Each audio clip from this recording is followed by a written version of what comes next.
Can you guys hear me? Yes, we can hear you. Okay. All right, guys.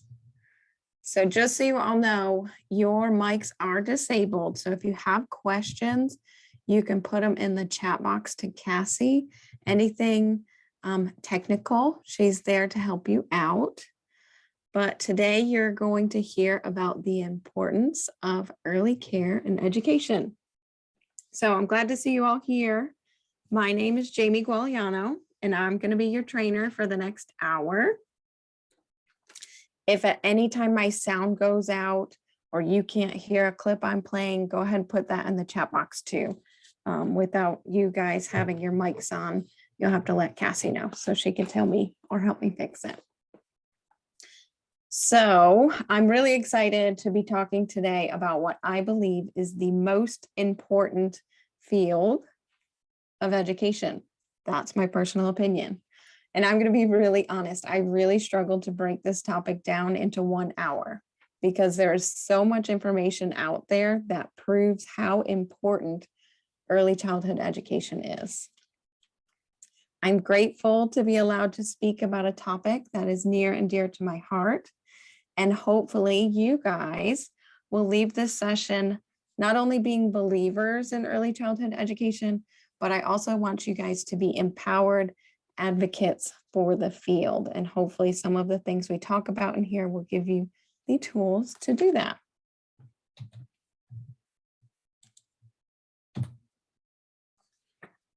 Okay, so a little bit about me. I am currently the education program lead at Smart Start. And in case you're not aware, Smart Start has several programs aimed at children birth through 5. We serve Rowan County. I was a teacher in childcare from 2008 to 2016. I worked with all age groups from infants to school age. I then served as a director in a 5-star facility in Archdale until 2019, when I accepted my current position here at Smart Start. I am most proud of my work, though, with the Reggio Emilia initiative and Shape NC, because both of these programs, they focused on creating high quality environments beyond the star rating system. So I am really passionate about those two things on top of early childhood in general. All right, just to loosen us all up at the very beginning, I'm doing a slight little icebreaker. I think this game is always fun. It's called 2 Truths and a Lie. I don't know if you've played this before, but basically you come up with 2 statements that are true and 1 statement that is not true. And I will try to guess which one is the lie. I also have a quick one for you guys to guess about me. This is going to help get you guys familiar with using that chat box, which is important. So if you guys could put all 3 statements in one chat, I will pick someone to read theirs out loud and I'll try to guess which one's your lie. Oh, Tracy, you did Reggio too.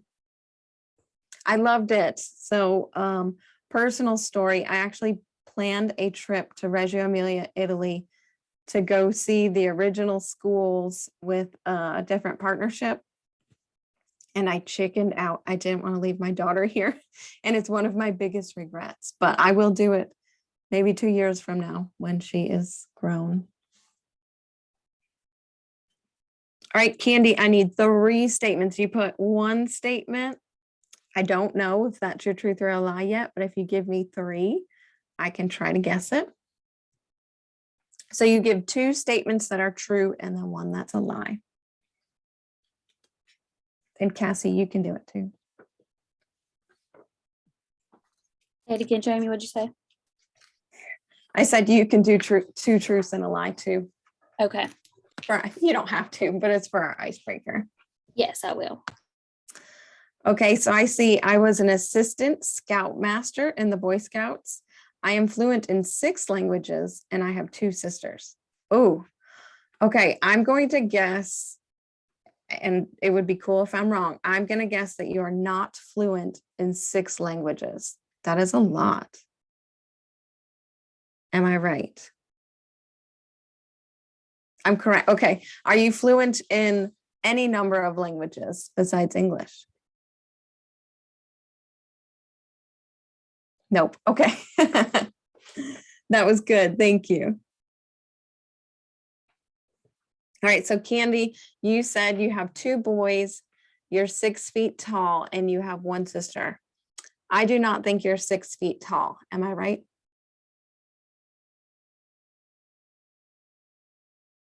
Okay. I'm good at this. Tracy, I'm going to try to get yours.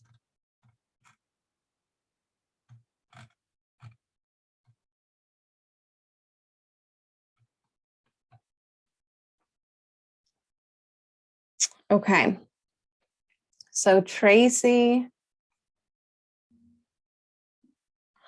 yours is hard. All right, I'm going to guess that you do not know Spanish.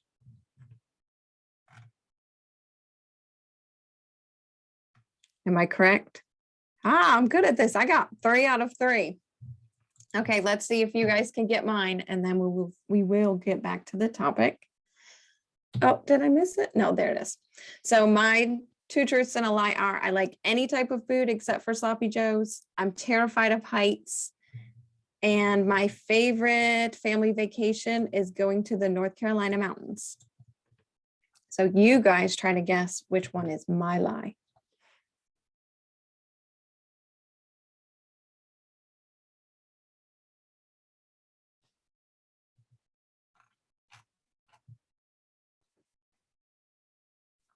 Put it in the chat box what your guess is.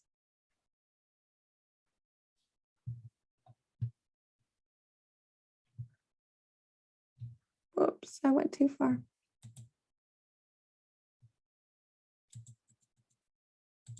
Oh, you guys have good ones. Nori, I love to travel. I'm afraid of the dark. I am learning English. I'm going to guess your lie is that you're afraid of the dark.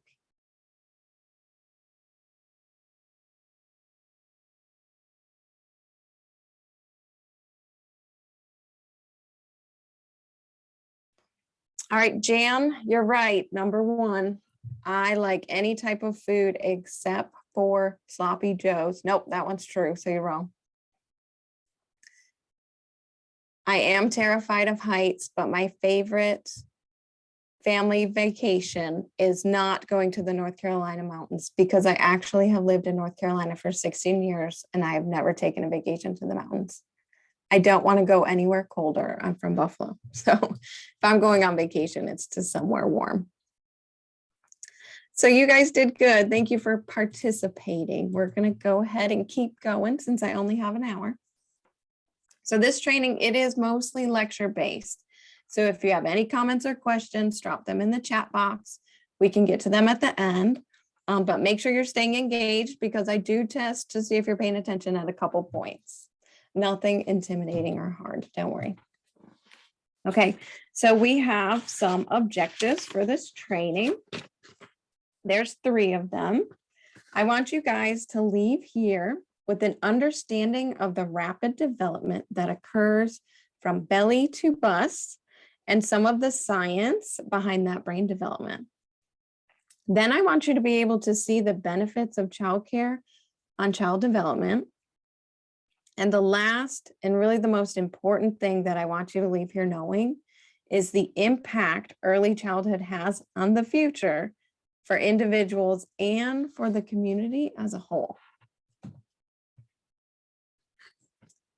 So we're starting with the science. So the first 1,000 days, it refers to a child's life from the moment they are conceived until they reach 2 years of age. The quality of a child's experiences in those early childhood years, whether they are positive or negative, will shape how their brain develops and their ability to build resilience. So the Mayo Clinic, they define resiliency as the ability to adapt to difficult situations. When stress, adversity, or trauma strikes, you still experience anger, grief, and pain, but you're able to keep functioning, both physically and psychologically. Who wouldn't want to be more resilient? All right, now we're getting into the science stuff. In order to truly understand why early childhood education is important, you really must understand what is happening inside of a baby's brain from the time they're in the belly until they are ready to get on that school bus to kindergarten. This graph shows the neural connections that are forming for different brain functions in relation with the child's age, starting from conception all the way up to 19 years old. You can see by this graph that neural connections in a child's brain begin before they're born. Sensory pathways for vision and hearing, which are shown in yellow, that might be orange on your screen, as well as language development. It looks black on mine, but it might be blue on yours. These peak during the first 1,000 days, according to this graph, and then they begin to decline before the child's second year of life. Cognitive function neural connections, shown in red, hit their peak around 1 year of age. These connections continue to develop at a rapid rate until a child turns 5 years old. New studies have shown that this rapid development continues to occur all the way up till 8 years old. So those language and sensory pathways, they're forming at an alarmingly rapid rate. And it's really important for early educators, parents, families, and even community members to be aware of this. So here is just a 2-minute clip. This clip is from Save the Children. It's an international nonprofit that supports positive early childhood experiences for children across the globe. This video is going to explain a little bit deeper the role of those neural connections that I showed you are so rapidly forming during the first 1,000 days, and kind of bring it all together, what I just talked about. If you are having any sound issues, let me know in the chat box. I'm Dr. Elizabeth.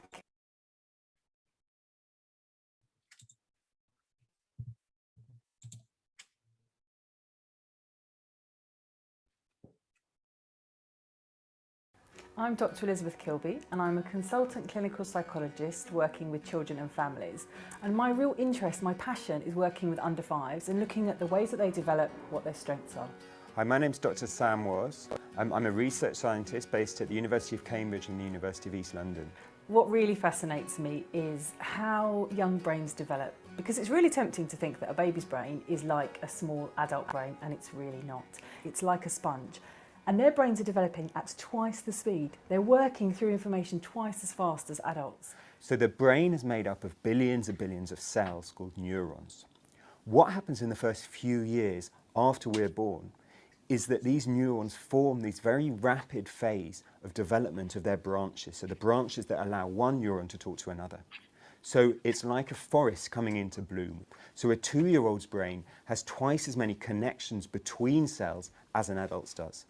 And then what happens in the first few years after that is that the used branches get maintained and the branches that aren't used get pruned away. So this is why it's really, really important that these early years, when all of these vital early stages of brain development are going on, during this time, we give as many different forms and types of stimulation to a young brain as we possibly can. Because all of the research suggests that this really has a big influence on which neurons get kept into the adult brain and which get pruned away.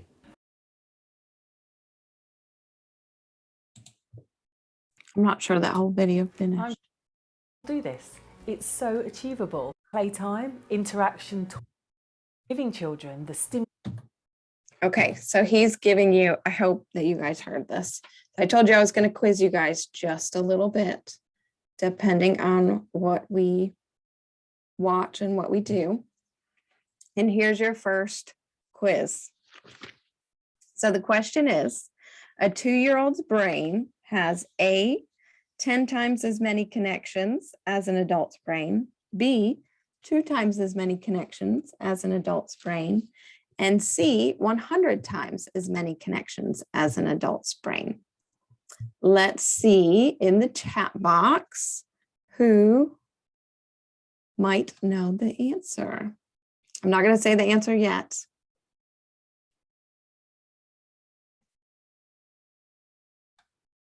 And it's not a trick question. So a 2-year-old brain has A, 10 times as many connections, B, 2 times, or C, 100 times. All right, Nori, I'm going to give it to you because you were right. The answer is B. A 2-year-old's brain has 2 times as many connections as the adult's brain. And I think that is pretty interesting considering what us as adults can do compared to what 2-year-olds can do. All right, so what does all of that science lingo mean? It means that 90% of a child's brain develops before the age of 5. That number is just amazing to me. 90% before 5 years. Out of the 100 years of the human lifespan, 90% is done developing before 5 years old. This is where I start to get really passionate about what we do in early childhood. Because this means that a child's experiences during this time period have a direct correlation to their entire lifespan. Positive early childhood experiences affect their ability to grow physically, their social and emotional responses, their ability to learn, and their interest in learning throughout their lifespan. Science proves this. In my opinion, early childhood education is the most important factor in raising children to be emotionally secure, successful, and contributing members of society. Studies have shown a direct connection between positive early childhood experiences and successful adults who contribute to their communities. So I want this to be a positive session, but I do want to touch very lightly on what happens when those early experiences are not positive. So the effects are actually pretty scary. They really need to form the proper connections during the critical development period. Adverse childhood experiences, as shown in this little period, starting from the bottom to the top, they can lead to social, emotional, and cognitive impairment, which then lead to adoption of risky behaviors for adolescence and even into adulthood. And this then leads to disease, disabilities, and social problems. And ultimately, negative experiences on the brain, even at a very early age, can ultimately lead to an early death. Now, of course, that does not mean that every person with a negative childhood experience will die early. That's a really extreme assumption. But anyone with a negative childhood experience does have to work harder to overcome those additional challenges and obstacles in order to be successful. So why not just try to make it right from the very beginning?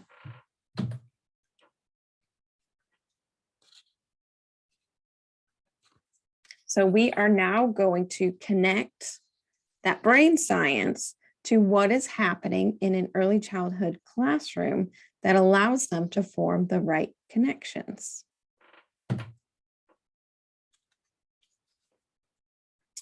Children are receiving experiences, socialization, making connections, and even getting the proper nutrition they need in order for their brains to grow and develop to their maximum potential.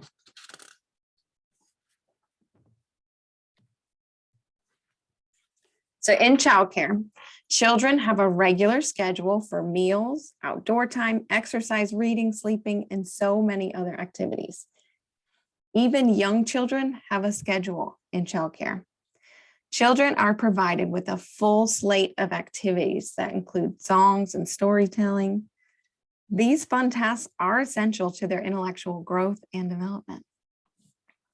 North Carolina licensed childcare facilities are required to use the North Carolina Foundations for Early Learning framework to develop activities in the classrooms. Classroom activities are focused on the 5 domains of development: approaches to play and learning, cognitive development, health and physical development, language development, and emotional and social development. This means that every activity is meaningful, purposeful, and developmentally appropriate for the children being served. These 5 domains are also directly linked to the Common Core state standards and the North Carolina essential standards that are used in our public school system here in North Carolina. So now we're going to get into some of these studies and some of the proof that shows that early childhood is important. So an extensive study by the U.S. National Institutes of Health found that young children had higher cognitive and academic achievement scores as teens if they spent time in high quality daycare as young children. Of the more than 1,300 children studied, over 90% had been in care of someone other than a parent before the age of 4. This means that while all of those important neurons are developing, children are being exposed to literally everything they need to form the proper connections during the most critical period in their lifespan. So no more mom guilt for bringing your child to childcare. It is actually good for them. Through the socialization with peers that occurs in childcare facilities, children learn how to problem solve, share, and learn together, while their minds are still growing and their little personalities are still emerging. Children are also given exposure to other adults outside of their family unit. When children are very young, they mostly learn about adults from their parents and other older family members. Childcare provides an opportunity for children to see other adults as mentors and authority figures that are there to provide positive guidance. Literacy and language development. Language and literacy development are major domains of early childhood. They involve development of the skills used to create, to communicate with others through spoken words, as well as the ability to read and write. Childcare providers play an important role in supporting early language development. The building blocks for language development are present in children's lives beginning at birth. Newborn infants follow the sounds of their parents' voices. Babies who are only a few weeks old prefer their parents' voices over the voices of other people. Infants start making their first language sounds within the first few months of life.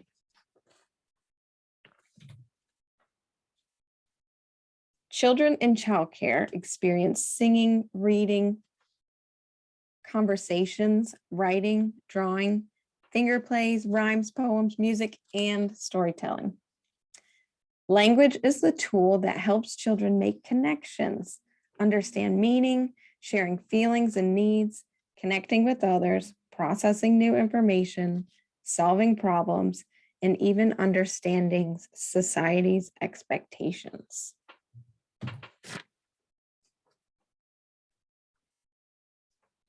Children will begin learning literacy, or the basics of reading and writing, when they repeatedly encounter reading and writing in and out of the classroom environment. So just like language, literacy develops through the interactions that a child experiences with others. In early childhood, literacy develops through hearing stories read from books, doing artwork, showing children pictures with words, and even in active free play. All right, now let's talk about the physical health of preschoolers in relation to childcare. According to the Center for Disease Control and Prevention, about 1 in 8 preschoolers is obese in the United States. In North Carolina, roughly 3 out of every 10 young, low-income children ages 2 to 4 years old are either obese or overweight. Children who are obese by age 6 or overweight by age 12 have a greater than 50% likelihood of becoming obese adults. And according to a report by the Trust for America's Health, almost a third of adult North Carolinians are considered obese. But you know what the number one preventative for obesity is? It's exercise, it's movement. And childcare offers plenty of opportunity for children to run, free, and play. It is actually required by the North Carolina child care law that children go outside daily for active physical play. Outdoor play leaves children with more advanced motor skills than their indoor peers, including coordination, balance, and agility. Kids who play outside are more likely to move in ways that challenge their muscles, their bones, and their physical endurance. When children are outside, they have space to run, walk, jump, swing, throw. They can play catch, they can crawl under bushes, they can climb trees, ride bikes. In 1980, I forgot to change this slide. So in 1980, just 7% of kids met the criteria for obesity.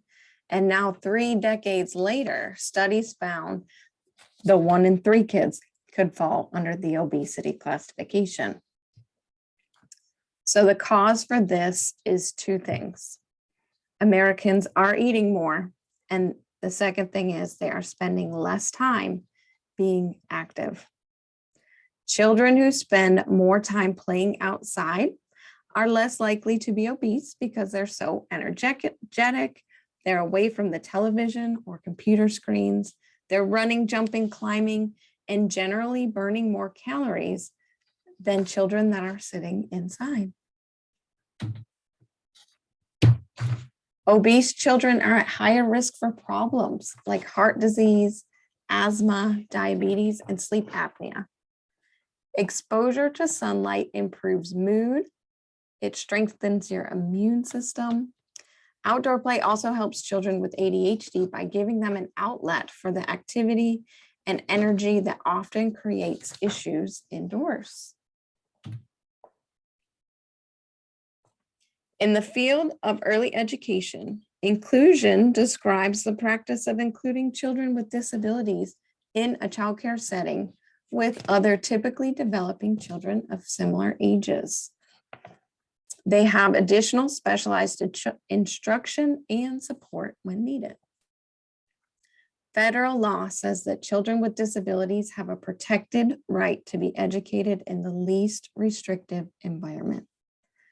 Research has also shown that inclusion, when done well, can be a very positive experience, both for young children with special needs and their typically developing peers. Childcare providers play an important role in making inclusive childcare successful. Benefits of inclusive childcare for children with special needs are the chance to learn by observing and interacting with other children of similar ages, time and support to build relationships with other children, chances to practice social skills in real-world situations. They have exposure to a wider variety of challenges and activities. They also get the opportunity to learn at their own pace in a supportive environment. And lastly, they have the chance to build relationships with caring adults other than their parents. Typically, developing children also benefit from inclusive settings. The benefits include an increased appreciation and acceptance of individual differences, an increased empathy for others, preparation for adult life in an inclusive society, and opportunities to master activities by practicing and teaching others. This one is one of my favorites because it's very important to have a community. Parents of children in childcare will have a community to reach to, whether it is the teacher, the admin staff, or other families. They will have a network of people to go to with concerns around their child's development. Maybe it's their behaviors, or maybe it's just their interests. When your network of people are experts in early childhood, like many educated staff in Rowan County are, these experts will be able to help parents in finding resources to help their child have everything they need until they reach the school bus.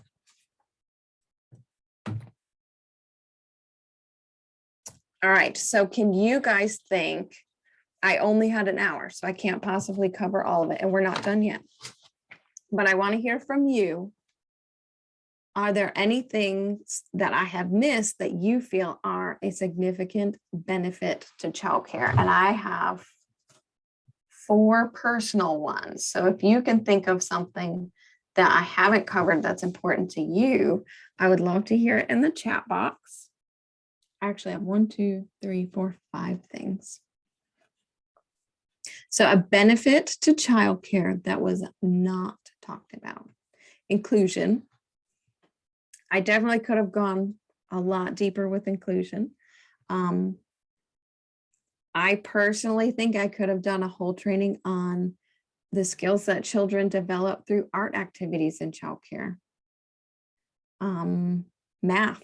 We didn't even touch on that, but there's a ton of benefits to the exposure to numbers and counting and sorting that children have in childcare. Sensory play.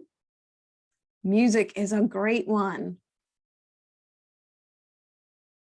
I have even science on my list. So I talked a lot about outdoors and health because it's something I'm passionate about. But you could really go deep with outdoor play and connect it to science. Communication is a good one. I mean, children, there's no way you could squeeze all of what they learn into an hour. So thank you guys. Yes, I could do a training on each individual one. Thank you guys. All right, so we're gonna do another short video. This one has a lot of information that I love. This video is like why I'm passionate about early childhood in 2.5 minutes.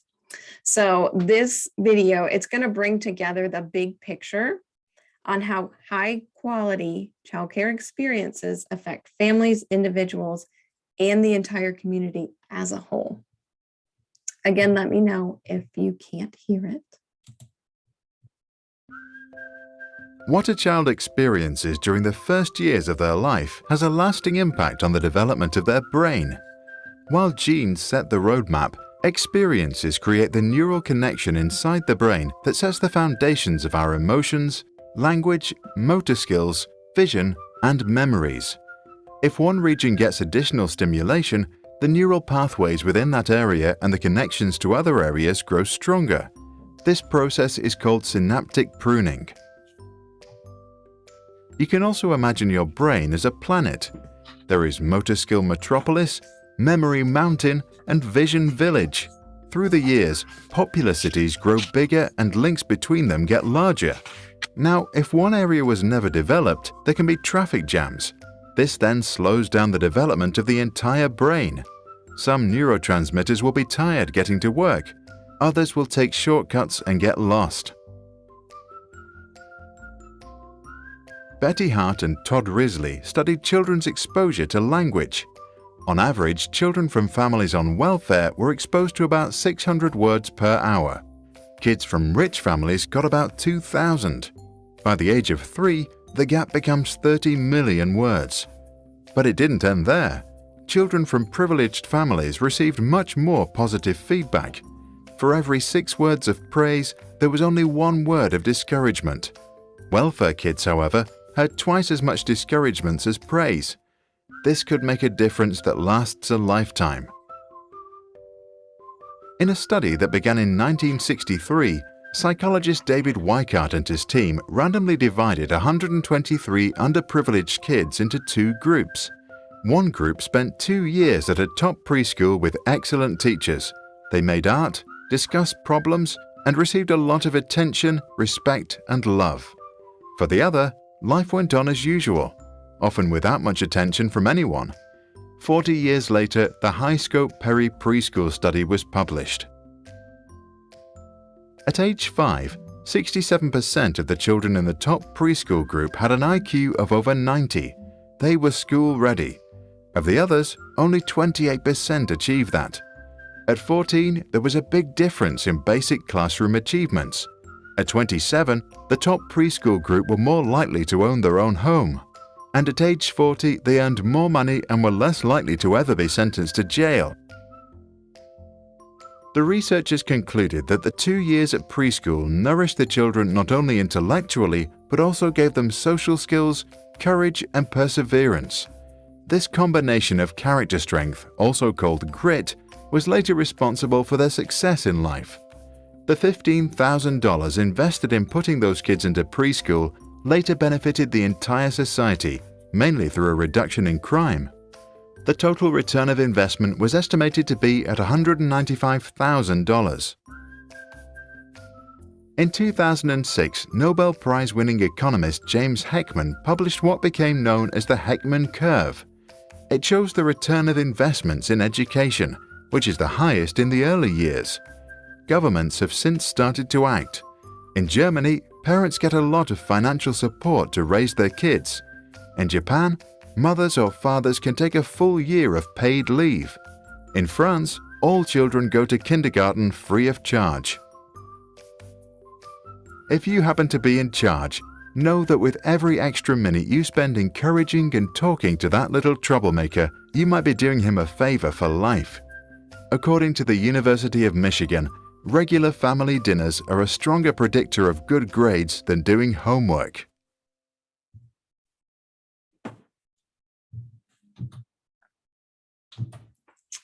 So I really love that last statement he makes about just having a family dinner every day is a stronger predictor of good grades. It's not about the worksheets. It's not about the handouts. That stuff we all hear all the time in early childhood, and the rest of the world just is not on board yet. So just in case you're not convinced yet, I have a few more facts about early childhood from the Center for Disease Control, which we've heard a lot about them, but they've done some studies about early childhood as well. So early childhood that is high quality increases rates of employment for mothers and total household income. It reduces crime, welfare dependency, and child abuse and neglect. It increases savings from reduced grade retention, savings in healthcare costs, savings in tutoring for children who fall behind, improvement in overall health outcomes, and better jobs and higher earnings throughout employment years. And there's one more thing I want to touch on before we start closing. The term high quality was said a lot in this training and used in all of these studies. High quality childcare is important, but what does that really mean? Quality is defined as a degree of excellence. And I want to be clear that there are many different methods to determine whether or not a childcare is high quality. Whether it is a religious-based facility, a Montessori school, star-rated, NACE accredited, whichever scale you choose to use, having a rating of excellence is really important. A 2006 National Institute of Child Development and Human Development study found that high-quality daycare was directly connected to quality caregiving. Specifically, adult child care providers respond to children's vocalizations, provide encouragement, show a positive attitude, and discourage negative interactions in the school environment. This means that star rating guidelines or another set of standards, they are proven to be important and they do create better teacher to student interactions. So that was a lot of information in a short period of time, but I genuinely hope you learned something new surrounding the importance of education during the early years. I also hope that you take this information and you use it to advocate for early childhood professionals who are hardworking, educated, and making a difference. And we are starting to see some recognition in this field, but we are not even close to being there yet. In a nutshell, what we learned today is that rapid brain development is occurring in the early years of life. Children are provided with the experiences needed for their brains to develop appropriately in high-quality childcare settings. Science backs up early childhood as being beneficial to development, and statistics have proven that quality early care and education programs have a lasting positive effect on individuals and entire communities. Now, I want you guys to be passionate about early childhood, but I'm not going to tell you to be an advocate without telling you how to advocate or who to advocate to. So the North Carolina Early Education Coalition is a great resource for you guys to sign petitions concerning worthy wages for childcare professionals, give some input for what our industry needs to recover from the pandemic. And you can even get a list of legislators local to you to write emails or letters to. The most important way to be an advocate, though, is to have conversations. Take every opportunity you can to express the value and importance of early care and education for the community. If that is all you take from this is the motivation to be an advocate, please do so. It's really important to the children that we're serving in our child care facilities in Rowan County and really across the board. So here's my contact information. If you need to call me, email me about anything, if you're interested in taking trainings, and I will take any questions you guys have. You can put them in the chat box. And if you want a copy of the PowerPoint, you can also request that and I can have them help you get that in your email.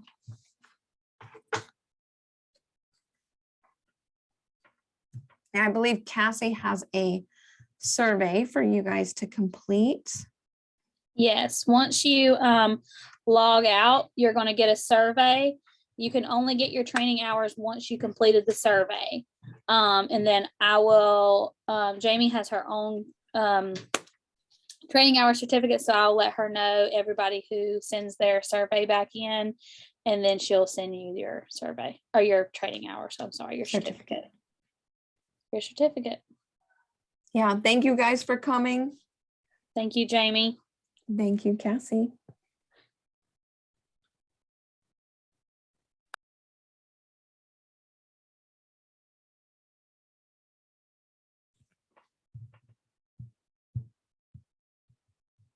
Thank you, guys.